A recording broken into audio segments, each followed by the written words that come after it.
Steve Kim for UCN Live here with promoter Bob Arum. Bob, we're here for Pacquiao Bradley 3. The promotion kicks off. As you look forward to the next couple of months, how tough of a sell is this in your mind? It's not a tough sell at all. You know, always try to get as many people buying it as you can. And, you know, we did over 800 for Bradley's fights with Manny, one almost 900.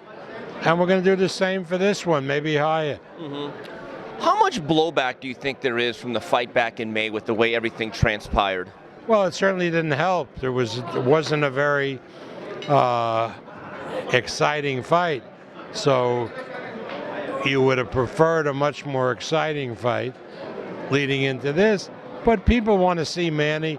They want to see Bradley. They want to see the people on the undercard. I think we're going to do really well. Bob, does it even surprise you as you went through this process that there were different names that were brandied about, that we ended up back with the third chapter with Tim Bradley for Manny Pacquiao? I don't believe it's a third chapter. I believe this is a different Tim Bradley, and so for me it was like a different fighter. And Teddy Atlas adds a lot to the mix. The problem was that the distributors didn't believe that Crawford was known well enough, and they hardly knew who Khan was. Mm-hmm. As you look at this situation now with Manny Pacquiao, it is funny. You've backed off saying this is the last fight. Do you get the sense if he wins, he fights on? If he loses, then he retires? No, I think if you asked him now, he would say that he's going to retire. Mm-hmm. But I don't believe it. Bob, why don't you believe that? Because he's a fighter. Very simple. Bob, this undercard, you're calling it the Donald Trump card because of all the Latinos. For the record, what is the status of the Gilberto Ramirez fight against Arthur Abraham? Will this be on that card? Yes, it will. Will, really? Yeah, we've reached a deal with Sauerland Events, and it will be the co-feature on the card. Bob, as you look at the direction and the future of this business, with Manny, Floyd, Miguel Cotto, Klitschko all getting older, would you say that boxing now, the business of it, is now transitioning into the new generation? Yeah.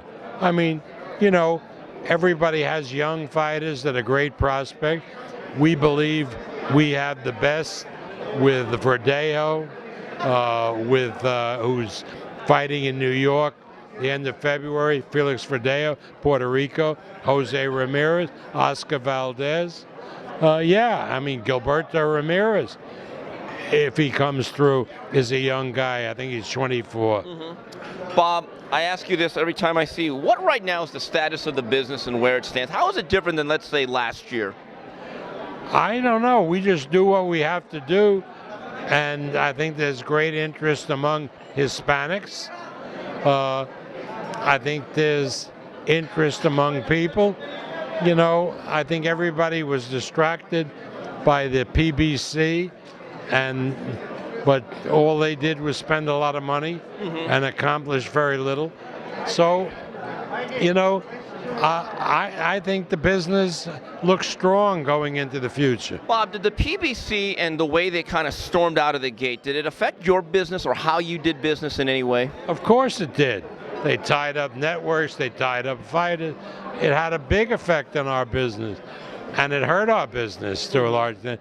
But I've seen this before. You just persevere, and you go with the cards that you have, and you do the best you can.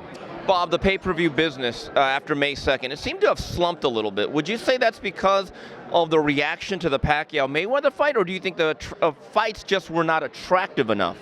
I don't see where the business really slumped. People didn't buy Mayweather-Berto because there was no promotion for that fight. Mm-hmm. None. Mm-hmm. It was announced a few weeks, and nobody did anything. There were no press conferences. You can't just announce a fight and expect people to buy it. You can't do that. And then there was Golovkin and Lemieux, and that shouldn't have been on pay-per-view. And then there was Canelo and Cotto, and that did extraordinarily well. Right. So I can't see any slump. Mm-hmm. Bob, final question here. If Manny Pacquiao should look good against Tim Bradley, is there any chance of a rematch with Floyd Mayweather? Well, you got to ask Floyd and you got to ask Manny. Mm-hmm. I mean, I'm an 84-year-old guy entering my 50th year in boxing promotion, and I ain't getting in the ring and letting anybody take a punch at me. But these guys do, so it's up to them. Okay, this is Bob Arum, Steve Kim for UCN Live.